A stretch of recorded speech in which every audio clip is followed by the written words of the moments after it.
आपको माइक देता हूं। स्पीकर सर, बैठिए। इतना नहीं सर, स्पीकर सर, अकबर साहब ने 6 बार चुनाव लड़के 6 बार चुन के आए, इसीलिए हमारे सरकार मेजॉरिटी मिलते ही अकबरुद्दीन ओवैसी जी को हम प्रोटेम स्पीकर बनाए। हम जितना उनको, वो पार्टी को, माइनॉरिटी को जितना मौका देना है हम कोशिश किए। ये 1 minute, yes, because of your seniority, this is not any out of turn quota, we have respected your seniority and your experience, that is what I wanted to clarify. At the same time, he has to respect colleague member. He is also, no, seniority doesn't get any extraordinary powers. Seniority or juniority or first time or 10th time member, her member के लिए एक ही तरह के हक होते हैं। आपके अध्यक्ष में जितने भी 119 मेंबर्स है, हर मेंबर के लिए एक ही तरीका का यहाँ पर मौका मिलना चाहिए, एक्सप्रेस करने के लिए मौका देना चाहिए। अगर कोई नया मेंबर कुछ मुद्दा उठाए तो सीनियर मेंबर सब्र करके उनको जवाब दिए तो ठीक रहेंगे, तब वो कुछ सीखने के भी एक मौका मिलेंगे। क्योंकि ये सभा में 57 न्यू मेंबर्स चुनाव लड़के जीत के आए। जैसा अकबरुद्दीन ओवैसी साहब को लोग चुने, डॉक्टर कवंपल्ली सत्यनारायण को भी लोग चुन के यहाँ भेजे। किसी को बेइज्जती करने से अपना इज्जत बढ़ता बोल के कोई समझे तो बहुत अफसोस की बात है। ये ऐसा चर्चा यहाँ पर हम लोग सब दोस्त है, कलीग मेंबर्स है, एक को दूसरे अगर हम इज्जत दिए तो ही लोगों के सामने अपना इज्जत बढ़ेंगे, अपना एक्सपीरियंस के लिए भी एक शोभा देंगे। और तीसरी बात, speaker sir, I wanted to reiterate the records. जितने भी मेरे learned friend old city development के बारे में बहुत कुछ कहा, मैं अप्रिशिएट करता हूं, क्योंकि उनका रिकॉर्ड, उनका एक्सपीरियंस ये सभा में रखने के लिए उनको मौका मिले। आप माइक दिए, साहब ने ये मौका को अच्छा उनके डेवलपमेंट के बारे में बोले। मगर मैं एक बात बोलना चाहता हूं स्पीकर सर, ट्रांसमिशन लॉसेस जितना तरक्की किए वो सरकार में था, वो अलायंस पार्टनर है, वो सरकार से अलग नहीं है। बार बार यहीं से केसीआर साहब ने, वहां से हमारे मित्र अकबरुद्दीन ओवैसी साहब ने ये कहा, टीआरएस और एमआईएम का गठबंधन है, हम लोग साथ में रहेंगे, ये सरकार को मदद हम देंगे बोल के वहीं से अकबरुद्दीन ओवैसी साहब ने कहा।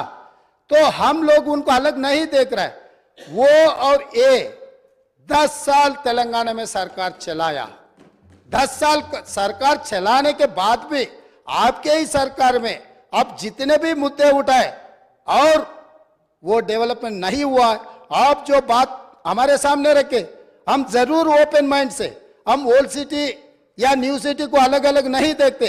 वो शहर हमारे है, 450 साल के शहर है, वो शहर का शान बढ़ाना हमारी जिम्मेदारी है। ओल्ड सिटी में जितना भी डेवलपमेंट के लिए अकबरुद्दीन ओवैसी एमआईएम पार्टी के नेता है, ये पूरा मुस्लिम का जिम्मेदारी ले वाला नहीं है, ये आम जनता हिंदूज भी उनको वोट डाले। जहां पर चंद्रायन गुट्टा में पूरा मुसलमान वोटों से चुन के आए क्या? ओल्ड सिटी में जितने भी 7 एमएलए जीत कर आए, हिंदू का कोई किसी का वोट नहीं मिला एमआईएम को, ये बात कहना चाहता है। ये बात तो ठीक नहीं, अफसोस की बात है। सब लोग आपको वोट देके आपको चुना के इधर भी जाए। आप बोल रहे मुसलमान के आवाज दबाने के लिए कोशिश कर रहे, भाई आपके मुसलमान के रिप्रेजेंटेटिव जैसा नहीं देख रहे। ये तेलंगाना 4 करोड़ जनता के तरफ से आप चुन के आए, 4 करोड़ जनता के लिए आप रिप्रेजेंट करो। नहीं सर, आपको जब mike, speaker sir, Akbaruddin Owaisi साहब को जब माइक मिलेगा ना, तब उनके बात वो रख सकता है। लीडर आप तो अभी तो वो डिस्टर्ब नहीं कर सकते सर वही सच है तो सर अगर वही सच रहा तो हम लोग जुबली हिल्स से एक मुसलमान हिंदुस्तान के सबसे बड़ा खिलाड़ी अजहरुद्दीन ओवैसी को हम टिकट दिए, अजहरुद्दीन को हम टिकट दिए, तो अजहरुद्दीन को हराने के लिए दूसरा मुसलमान को वहां चुनाव लड़वा के एक मुसलमान को हरा दिए। दूसरी बात, कामारेड्डी से हम लोग शब्बीर अली जी को जिताने के लिए, एक माइनॉरिटी को जिताने के लिए हम कोशिश किए, तो शब्बीर अली को हराने के लिए उनके जाने माने दोस्त कल्वकुंट्ला चंद्रशेखर राव वहां कामारेड्डी से चुनाव लड़ा साहब।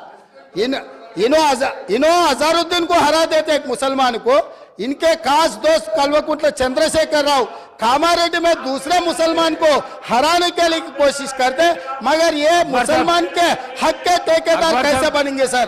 अभी रहा फाइनल। अकबर साहब आप डेफिनेटली आपको जॉब माइक मिलेगा तब बोलो। आप और ट्रांसमिशन लॉस के बारे में सीएम साहब बात करा, आप हाउस को आगे में रखो सर, बैठिए, आप हाउस को आगे में रखो सर, बाद में वो लोग जो बोल रहे हैं उनको बोलने दो। लीडर बात करते जब मैं माइक नहीं दे सकता हूँ। आप बैठिए सर बैठिए, मैं देता हूँ, अकबर साहब को देता हूँ। आप अकबर साहब को देता हूँ, बैठिए आप। बैठिए स्पीकर सर, अगर ये मामला आप बैठिए। हमारे दोस्त एमआईएम पार्टी अगर माइनॉरिटी एंगल में लेकर गए, तो मेरा साथी डॉक्टर कवंपल्ली सत्यनारायण वो दलित है सर, दलितों को ऐसे अवमान नहीं कर सकता है, वो दलित है। दलित को एमआईएम मुसलमान लोग मिलके उनको बेइज्जती करना भी ठीक नहीं है सर। ये देख कर एमआईएम सोचकर अगर उन मेंबर्स को पोडियम में भेजना नहीं भेजना उनके लीडर का जिम्मेदारी है सर। और रहा सर, अब इतना सारे ओल्ड सिटी में डेवलपमेंट हुआ ना सर, मैं यहाँ पर ट्रांसमिशन लॉसेस के बारे में मैं ये हाउस के सामने गवर्नमेंट डॉक्यूमेंट्स में रखना चाहता हूँ। Hyderabad south 43% transmission losses, Siddipet division 61.37% transmission losses, Gadwal division 50.29 transmission losses.